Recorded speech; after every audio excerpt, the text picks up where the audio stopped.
Hello everyone, welcome to the thoughts on education brought to you by college दुनिया।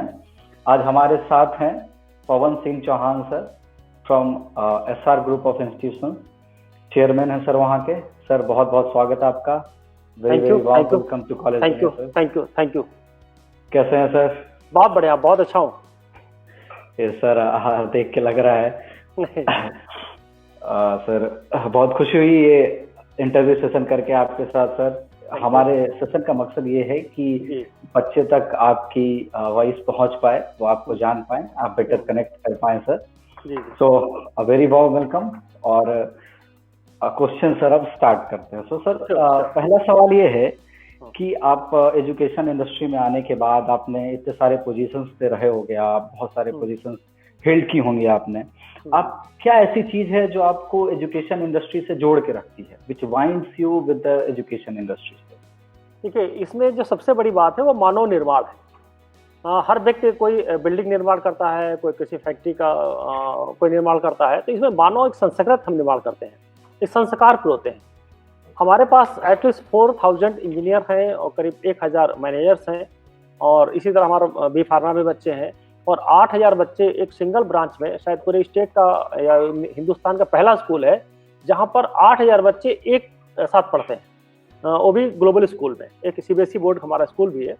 तो मैं जानता हूं कि मैं एक संस्कृत का निर्माण कर रहा हूं, संस्कार निर्माण कर रहा हूं, व्यक्ति निर्माण कर रहा हूं। तो सबसे बड़ी खुशी इस बात मिलती है, बहुत सारे बच्चे हमारे पास आते हैं, और पर ईयर एक साल में 4 से 5,000 जो आउटर्स होते हैं ऑल ओवर इंडिया से आते हैं हमारे यहाँ पर, उनको मैं जॉब दिलाता हूँ। वो बड़ा संतुष्टि मिलती है कि एक तो माँ बाप उसको जन्म देते हैं और उसको नाम देते हैं, दूसरा नाम हम लोग देते हैं कि उसको एक जिंदगी जीने का जरिया देते हैं, एक कैसे और लोगों को जोड़ा जाए ये भी सिखाते हैं कि आप जुड़िए और भी लोगों को रोजगार देने की प्रवृत्ति में रखिए। और इसको वादा करवाता हूँ कि जो मैं आपको रोजगार दिला रहा हूँ, आपको जो जॉब दिला रहा हूँ, आप भी जो भी अपनी सामर्थ्य के अनुसार और लोगों को भी जॉब दिलाएंगे। इस सामर्थ्य से उसके मैं जब रहता हूँ या पढ़ाता हूँ या इंजीनियर या मैनेजर से या भेजता हूँ, वो भी बहुत सारे बच्चों को इससे संकल्प सच जाता है कि मैं बहुत सारे बच्चों को कल्याण करेंगे। और इस कोरोना लॉकडाउन में हमारे बच्चे और हमारे साथ जुड़े लोग सब बड़े प्रसन्नचित्त हैं, क्योंकि बहुत बड़ा सेवा करने का लोगों को मौका मिला, एक बड़ी अपॉर्चुनिटी मिली। तो इससे भयभीत नहीं, डरे नहीं हमारे ना बच्चे, ना फैकल्टी, ना स्टाफ, सब बड़े मस्त हैं और बड़े अच्छे से जॉब कर रहे हैं और बड़ी लोगों को मदद भी कर रहे हैं। जी सर, एजुकेशन का प्राइम पर्पस भी यही होता है कि हमारे समाज का कल्याण हो, वेलफेयर ऑफ द सोसाइटी। तो it was exactly a very good answer sir. Thank you. जो आपके पर्सनालिटी से ये आंसर नहीं, भाव है भाई साहब। जी सर, ये sir, this is exactly, this is not the words, they are the feelings sir. तो सर इतने टॉप मैनेजमेंट पे होने के बाद लीडरशिप करनी पड़ती है सर, चीजों को संभालना पड़ता है। तो लीडरशिप के पीछे सर क्या फिलॉसफी रखती है आपकी? देखिए, सीधी बात है, लीडरशिप सर हैंडल करते हैं। अच्छा, मैं बता दूं, मैं चेयरमैन हूँ, और चेयरमैन मतलब पूरा टोटल इस कॉलेज का मुखिया हूँ। एक मुखिया से हर व्यक्ति उम्मीद करता है कि हमको दया भाव और क्षमा याचना अगर मांगे, गलती भी करेगा तो क्षमा करने की प्रवृत्ति, जो भी टॉप सीट बैठता है उसके अंदर माफ करने की प्रवृत्ति या क्षमा करने की प्रवृत्ति होनी चाहिए, तभी वो टॉप सीट पर बैठ सकता है और तभी वो अच्छा डिसीजन ले सकता है। अगर किसी लोग बच्चे हैं गलती करेंगे, हमारे लिए बच्चे तो टीचर्स भी बच्चे ही हैं हमारे लिए, कि वो भी हमारे बेटों के समान है, हमारे बेटों भी छोटे इसमें हैं। तो मैं समझता हूँ कि ये जो समाज है, ये कहीं ना कहीं अच्छा करने की प्रवृत्ति में भी कभी कभी गलतियां हो जाती हैं, तो उन गलतियों को माफ करते हुए और अच्छा करने की प्रेरणा लगातार मैं देता रहता हूँ। और मैं आज भी 15 से 16 घंटा मेहनत करता हूँ। तो हमारे साथ जो रहने वाले टीचर्स हैं या स्टूडेंट हैं या अदर स्टाफ है, वो सोचता है कि हमारा जो चेयरमैन इतनी मेहनत करता है, तो यार हमको भी अगर 16 घंटे वो करते हैं, 12 घंटे अगर कोई मेहनत कर लेता है इस समाज में आजकल के टाइम पर, तो भाई साहब बहुत पर्याप्त हुआ।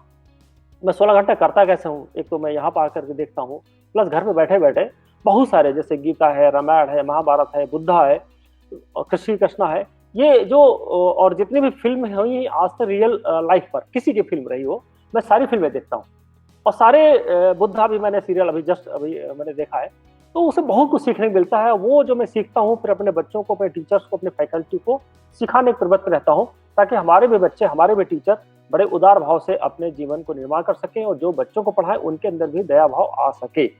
इस बात से करता हूँ। जी सर, ये बहुत जरूरी चीज है, जी किसी को माफ करना फिर आगे बढ़ना, और यही चीज आगे भी ले जाती है सर। जी सर अगला सवाल ये कि ठीक है, क्षमा दया सब सही है, बट सर कहीं ना कहीं एडमिनिस्ट्रेशन देखना पड़ता है, तो वो चीज कैसे करते हैं सर इतने हाँ उदार हृदय के साथ? और फिर अभी के कॉम्पिटिटिव मार्केट में मार्केटिंग करनी पड़ती है, अपनी खुद की ब्रांडिंग करनी पड़ती है, तो सर वो कैसे हैंडल करते हैं सर? देखिए, इसमें दो चीजें होती हैं। बिन भय होए न प्रीत, आपने एक दोहा सुना होगा। तो भय तो होना चाहिए, और बिन भय होए न प्रीत, बगैर डर के प्यार भी नहीं होता है, ये भी हकीकत है। तो डर तो होना चाहिए। इतना डर मैं बना रखता हूँ कि एक सांप नहीं होता है, सांप को एक पंडित जी आए, उन्होंने कहा कि भाई आपको लोगों को बड़ा भय व्याप्त है गांव में, आपको जो काटते हो बहुत लोग मर गए हैं, तो इसका आपको ये जो काटना है आपको छोड़ना होगा। उसने काटना भी छोड़ दिया, फुफकारना भी छोड़ दिया। तो काटना छोड़ना, वो दौर दोबारा जब बेचारे पंडित जी आए तो देखा बेचारे सांप की बहुत बुरी दशा है।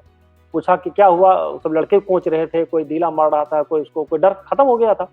तो बेचारा लहूलुहान था। तो संत जी ने पूछा, साधु ने पूछा, भाई क्या हुआ? तो आपने कह गए थे किसी काटना नहीं, तो मैं काटा मैंने, तो मैं काटने के लिए मना किया, फुफकारने के लिए मना नहीं किया था। फुफकारना आना चाहिए, दया भाव तो हमारे अंदर है, लेकिन मैं डांटता भी बहुत अच्छे से। अगर गलती करता है तो डांटता हूँ। एहसास तब तक डांटता हूँ जब तक कोई एहसास ना हो जाए मैंने गलती की, और उसको एहसास होता है हाँ मैंने गलती की है, तब वो उसको लगता है कि नहीं ठीक है। फिर उसको फिर अंदर से निकाल देता हूँ, फिर अंदर समय भूल जाता हूँ कि यार आपने गलती की थी। तो ये मैं इसके बारे में बात कर रहा था। दूसरा जो आपका सवाल कि कैसे उसके प्रशासन चलाएंगे, प्रशासन तो हकीकत में एक कनेक्टिविटी होती है, एक अंडर करंट होता है, प्रशासन उससे चलता है। प्रशासन कभी डर से और उसके कड़ाई से नहीं चलता है, एक कनेक्टिविटी होती है, अंडर करंट होता है, उसकी वजह से प्रशासन चलता है, सब एक जुड़े हुए हैं। एक हमारा परिवार है, चाहे स्टूडेंट्स हो चाहे टीचर्स हो, एक परिवार की तरह सब लोग रहते हैं। तो अपने आप सब लोग अपनी गलती एहसास करते हैं और अपनी जिम्मेदारी को एहसास करते हैं और सब अच्छे से करते रहते हैं। जी हाँ सर, इसी प्रकार एक फैमिली में इसी तरह से हम लोग एक्सेल कर सकते हैं, बढ़ सकते हैं सर। जी सर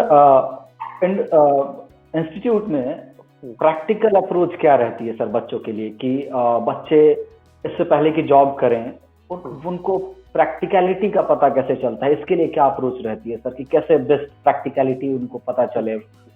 देखिए, मैं एक काम ये करता हूँ कि हर बच्चे को जब आता है तो मैं खुद सेशन लेता हूँ, सारे बच्चों के डिपार्टमेंट वाइज। जैसे कोई सिविल हो गया, या कोई सीएस के डिपार्टमेंट हो गया, बायोटेक डिपार्टमेंट हो गया, या एग्रीकल्चर बच्चा हो गया, तो वो अलग अलग डिपार्टमेंट वाइज में बात करता हूँ। एग्रीकल्चर बताता हूँ कि यार तुम्हारे जो जिम्मेदारी बहुत बड़ी जिम्मेदारी है, 80% हमारे देश के किसान हैं, उसके लिए आपकी जिम्मेदारी बनती है कि आप समाज के लिए कुछ न कुछ नया करें। हमारे जो मध्यम वर्गीय परिवार के लिए, या हमारे जो गरीब लोग हैं, गरीब किसान लोग हैं, उनके लिए आपको कुछ न कुछ सोचना होगा। हमारे में जो बच्चे पढ़ते हैं वो वही करीब 60% जो मतलब 30 to 40% ग्रामीण अंचल से आते हैं, 60% शहरी लोग होते हैं। तो वो मैं उनको एहसास दिलाता हूँ कि आपने कठिनाई देखी है, किसानों के दर्द देखे आपने प्रकृति की मार देखी है, तो उसके लिए आप लोग क्या कर रहे हो? आपकी जिम्मेदारी बनती है कि बड़ा कुछ करें समाज के लिए। हम किसानों के लिए, आप भी किसान, मैं उनको कहता हूँ मैं किसान हूँ, वैसा मैं वाकई खेती करता हूँ, आज भी खेती करता हूँ। तो उनसे भी कहता हूँ किसान कहने में शर्माइए नहीं। पहले बच्चे आते हैं एग्रीकल्चर के, अपने आपको किसान कहने में शर्माते हैं, फिर मैं उनको एहसास दिलाता हूँ कि अपने आप को गर्व से कहो मैं किसान हूँ। हाँ, कि आपकी वजह से ये जो शहर के लोग हैं या पूरे दुनिया के लोग हैं वो अपनी जिंदगी जी पा रहे हैं। अगर हम किसान अन्न देना या अन्न उपजाना बंद कर देंगे, उनकी जीना मुश्किल हो जाएगा उनका। तो मैंने कहा बड़ी गर्व से कहो मैं किसान हूँ, तो वो बच्चे का काफी है मैं किसान हूँ, तो उसके अंदर आता कि आई एम फार्मर। फिर उसको जिम्मेदारी बताता हूँ, फिर वो अच्छे बहुत ही कम संसाधनों से, कम लागत से खेती कैसे की जाएगी, कैसे उसके जो एग्रीकल्चर से जो बहुत सारे प्लांट्स होते हैं वो कैसे मैनेज किया जाए, उसके लिए बहुत सारे चीजें इन्वेस्टमेंट करते हैं। और यहाँ बच्चे साइंटिस्ट, बहुत अच्छे साइंटिस्ट तरीके से, वैज्ञानिक तरीके से अपने आप को खेती करना है, या कोई उनके जो हल होते हैं, या बुआई मशीन होती है, या उनको बहुत निराई मशीन होती है, या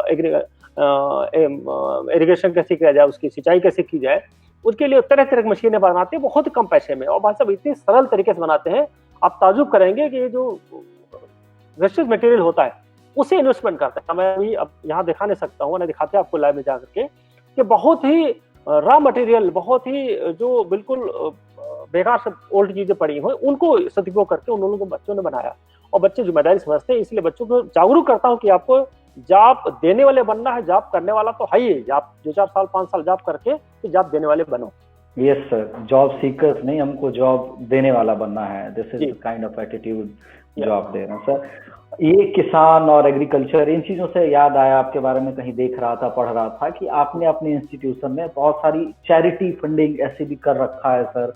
चैरिटी फंडिंग कर रखी है, जो बच्चे लो पॉवर्टी लाइन हैं उनके लिए कुछ स्पेशल ट्रीटमेंट कर रखा है, उनको फीस में कुछ कंसेशन वगैरह। सर इसके बारे में कुछ बताना चाहेंगे? बिल्कुल, मैं जरूर बताना चाहेंगे। एक तो गर्ल्स, हमारी बड़ी बेटी हमारी बड़ी बेटी वो डॉक्टर है, आई स्पेशलिस्ट है और बहुत अच्छी सर्जन है। उसने करीब 1 साल में 3000 ऑपरेशन किए हैं, 1 साल में। अभी उसका पहले साल है और उसमें से करीब 2500 उसने ऑपरेशन फ्री किए, मोतियाबिंद के। तो इसी तरह हमारा भी एक उनको अपनी बेटी को देखते हुए मैं जरूर कोशिश करता हूँ कि पूरी जितनी भी बेटियां हमारे यहाँ पढ़ती हैं, जितनी गर्ल्स हैं, वो किसी भी जात, किसी धर्म से हो और किसी भी लाइन से हो, मतलब चाहे अपर लाइन हो, चाहे लोअर लाइन हो, चाहे हाई ग्रेड की हो, उनको सबको 10% डिस्काउंट देता हूँ, ताकि उनके पेरेंट्स ये ना समझ आए कि हमारी बेटी है तो बेटी के लिए अलग से डिस्काउंट करता हूँ। बड़े छोटे से बड़े क्लासों में तो उनको एक संबल मिलता है, पहला।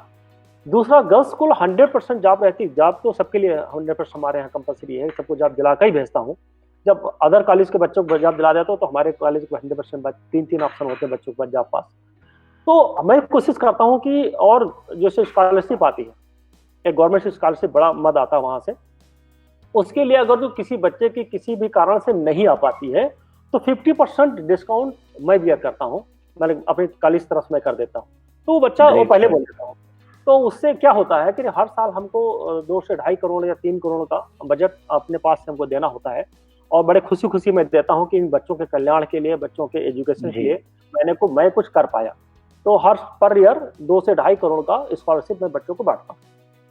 सर बहुत बड़ा काम कर रहे हैं हमारे परिवेश में, हमारे सोसाइटी में। आज भी हायर एजुकेशन बहुत लोगों के लिए सपना है जी। तो ये सर आप उनके सपने पूरे कर रहे हैं सर, ये जरूर जी, ये बहुत बहुत अच्छी बात है सर।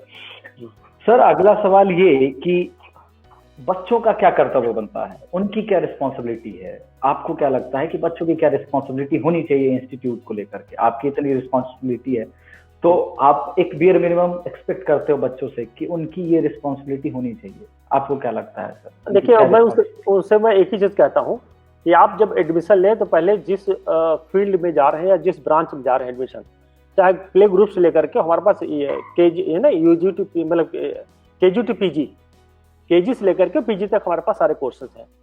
तो मैं उम्मीद बस यही करता हूँ, चाहे केजी से बच्चा पढ़ने आए और चाहे हमारा बच्चा पीजी कर रहा है, बस यही कहता हूँ कि उनके पेरेंट्स और बच्चों से कि आप अटेंडेंस की जिम्मेदारी आपकी, बाकी आपका करियर, आपका नेचर, आपका बिहेवियर, आपका कैरेक्टर, ये सब हमारी जिम्मेदारी। आप अटेंडेंस, मैं आपसे उम्मीद करता हूँ, अटेंडेंस अगर आप अच्छी नहीं दे पाएंगे तो मैं आपको कुछ नहीं कर पाऊंगा। तो अटेंडेंस मैं उनसे मांगता हूँ और अटेंडेंस के साथ साथ में अच्छे से स्वस्थ रहने के लिए प्रॉपर डाइट होनी चाहिए। जो बच्चे आजकल फास्ट फूड पर जाते हैं, हमारे पूरे कॉलेज में, मैं केजी टू पीजी तक हमारे कॉलेज में पूरी तरीके से बैन है मैदा और मैदा से बनी चीजें, जैसे चाहे ब्रेड हो, चाहे मैगी हो, चाहे पास्ता हो, या इस टाइप का जो भी चीजें होती हैं, पिज्जा हो, ये सारी चीजें मैं बैन कर रखी है। हाँ, वीक में 1 दिन के लिए छूट है, ओनली 1 डे। अब सप्ताह में आप 1 दिन ला सकते हो, वो भी सैटरडे मैं कह रखा हूँ कि सैटरडे ला सकते हो। कुछ क्लासों में अलग अलग दिन बांट दिए हैं कि वीक में सिर्फ 1 दिन चलेगा। अदरवाइज आप रोटी, दाल, सब्जी, चावल, तहरी, खिचड़ी, जो भी कुछ आपके पास मोटे अनाज का बना हुआ है भाई साहब, वो खाएंगे तभी खाना, हाँ, तभी स्वस्थ रहेंगे। और पूरी तरह से वेजिटेरियन हमारा कॉलेज है, बहुत अच्छे से मैं कोशिश करता हूँ और बच्चे भी बहुत सपोर्ट करते हैं भाई साहब, पूरा सपोर्ट करते हैं, सब खाते हैं जी। और अभी कोरोना के थोड़ी पराठा लाते हैं। हाँ जी भाई साहब जी, अभी कोरोना के वक्त में सर देखे भी तो हम लोग वापस इस बेसिक फूड हैबिट पे आ गए हैं, काढ़ा पी रहे हैं, हल्दी, दूध, ये गिलोई करना। तो ये बहुत अच्छा है कि सर आप आयुर्वेद और इन तरह की चीजों से जोड़ रहे हैं बेसिक से। सर आपके संस्थान की अगले आने वाले 10 सालों में क्या प्रायोरिटी रहती है? क्या आप चाहते हैं कि जो अभी तक नहीं कर पाए आगे करना है अगले 10 सालों में? SR ग्रुप ऑफ इंस्टीट्यूशन यहाँ तक पहुंचे, वो क्या है सर? अच्युत जी, मैं बता दूं, अभी हमारा यूनिवर्सिटी के लिए फॉर्म हमारा लगभग LOI मिलने वाला, भगवान कर में मिल जाएगा। तो पूरी तरह विश्वविद्यालय तो बनने ही जा रहा है। उसके साथ में एक और मैं इंटरनेशनल स्कूल खोलने जा रहा हूँ छोटे बच्चों के लिए। वो इंटरनेशनल जो लेवल होगा वो शायद इंडिया का एक बेस्ट कॉलेज में से एक होगा। ये तो हमारा कॉलेज जो मैं चला रहा हूँ, बड़े मन से चला रहा हूँ, बड़े भाव से चला रहा हूँ, लेकिन जो और कॉलेज आने वाला है वो भी बहुत अच्छा सा मैं खोलने वाला हूँ। और जब विश्वविद्यालय हो जाएगा तो सारे कोर्स अपने तरीके से मैं डिजाइन कर सकता हूँ। उसमें सबसे बड़ा फायदा ये रहता है कि मैं सारे कोर्स को अपने तरीके से डिजाइन करके मैं बच्चों तक पहुंचा सकता हूँ। इसके लिए बड़ा काम करता हूँ। अभी जैसे आपने बात किया गुलोय और काढ़ा का, तो मैं अपने कॉलेज में चाय नहीं बनवाता हूँ। हमारे कॉलेज में पूरा काढ़ा बन करके 2 टाइम, सुबह और शाम को 2 बार काढ़ा मिलता है। आज भी जितने भी स्टाफ आता है उसको भी काढ़ा ही मिलता है, और बड़े भाव से पीते, वो भी गुड़ डाल करके। शक्कर में चीनी नहीं पड़ती, चीनी हमारा यूज नहीं होती, गुड़ डाल करके काढ़ा बनता है, वही सब यूज करते हैं और बड़े चाव से सब पीते हैं, बड़ा टेस्टफुल होता है। तो ये मैं कोशिश करता हूँ कि जो भी समाज के लिए या अपने लोग हैं, देखिए हमारे लोग जो होते रहते भी साथ में, वो स्वस्थ रहेंगे तभी तो आ पाएंगे, तभी वर्क कर पाएंगे। वही स्वस्थ नहीं वर्क क्या कर पाएंगे? इसलिए उनको भी मोटिवेट करता हूँ। वो भी जो यहाँ पर टिफिन लेकर आते हैं, मैं कभी भी किसी का टिफिन चेक कर सकता हूँ। कभी कभी जो लंच ब्रेक होता है उसमें चला जाता हूँ, तो बच्चे क्या खा रहे हैं या फैकल्टी क्या खा रहे हैं, मैं टीचर को भी चेक करता हूँ कि आप लोग, हाँ, कि आप लोग भी खाना स्वस्थ खाएं। तो देखिए, जो हम कर सकते हैं वही हम आगे बता सकते हैं, जो हम ही खुद ही नहीं करेंगे वो आगे क्या बताएंगे? जी जी जी, एग्जैक्टली, सीधा फंडा है। तो जो भी चीजें हम करें वो अपने आप से करेंगे तो नीचे तक चीजें पहुंचती जी। तो इसलिए मैं कोशिश करता हूँ कि यही उम्मीद करता हूँ कि बच्चे 100% अटेंडेंस दें और अच्छा सा स्वस्थ रखने के लिए अपने अच्छा स्वस्थ डाइट लें और अच्छा स्वस्थ तन में स्वस्थ मन रहता है। जी, योगा प्राणायाम भी करवाता हूँ। बढ़िया बढ़िया सर, ये आवश्यकता है, ये बेसिक्स हैं, ये जरूरत है, जिन चीजों से हम बुनियादी तौर पर उठ गए हैं और नहीं कर पा रहे हैं, और ऐसे कोविड के सिचुएशंस में हमें लग रहा है कि नहीं हमें करना चाहिए, और धीरे धीरे हम लोग इनकलकेट भी कर रहे हैं वापस। जी बिल्कुल सही कर रहे हैं सर। ओके, अगला क्वेश्चन ये कि सर आप अपने इंस्टीट्यूट की ग्रेटेस्ट स्ट्रेंथ क्या मानते हैं कि ये चीज तो मतलब सबसे ज्यादा बलीभूत करती है आपको? देखिए, हमारा एक नारा है, शिक्षा, संस्कार, रोजगार। शिक्षा में बेहतरीन पे टीचर रखा हूँ, बेहतरीन शिक्षा देते हैं और संस्कारवान शिक्षा देते हैं। संस्कार बिल्कुल पूर्वोत्तम संस्कार भाई साहब। हमारे यहाँ बड़ा ताजुब करेंगे, हर बच्चा अपने टीचर का या गार्जियन के या अपने बड़े भाई का घर से पैर छू के आता है, और यहाँ बाकायदा पूछता हूँ, पेरेंट्स पूछता हूँ कि ये पैर छू के निकला कि नहीं निकला। रैंडम किसी न किसी पेरेंट्स पूछ देता है जो आज संस्कार भूले पड़े। लोग अपने पिताजी के पैर छूने में शर्म कर रहे हैं। हमारा हर बच्चा अपने गुरु के पैर छूता अपने पेरेंट्स के पैर छूकर घर से निकलता है और आशीर्वाद लेकर निकलता है।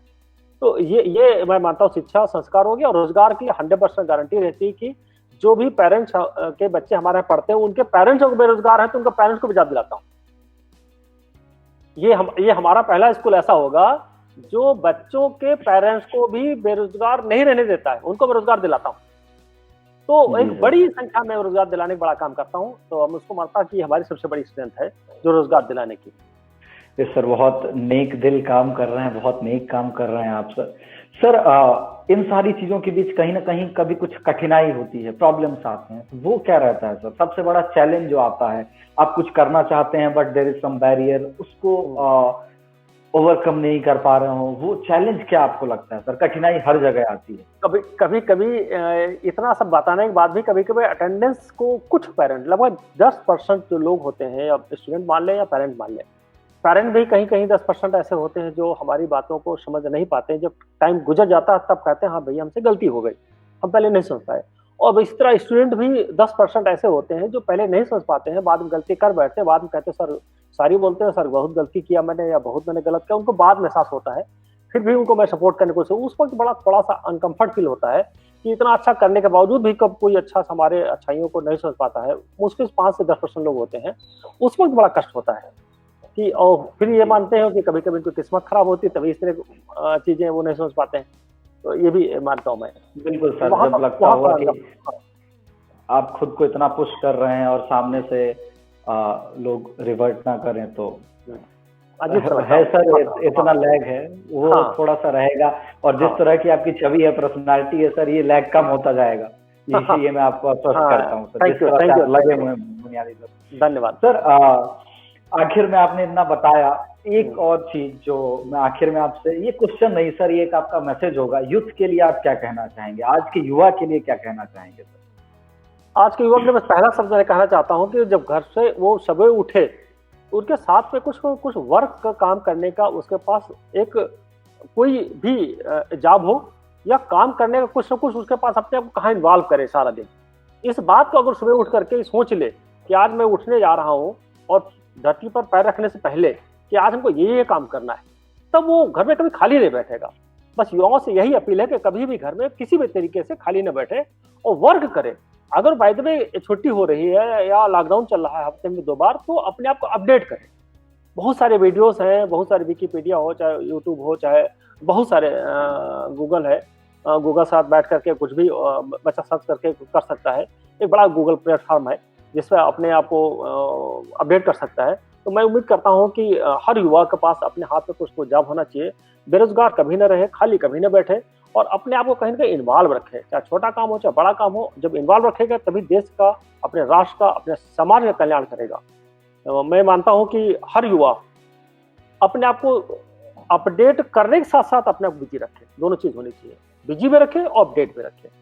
जी सर, आप इस उम्र में, इस एज में लिहाजा इतना काम कर रहे हैं, इतना बड़ा इंस्टीट्यूशन संभाल रहे हैं, तो यूथ को तो और ज्यादा एक्टिव होकर पार्टिसिपेट करना चाहिए किसी में भी सर। बहुत अच्छा और सुंदर मैसेज है सर।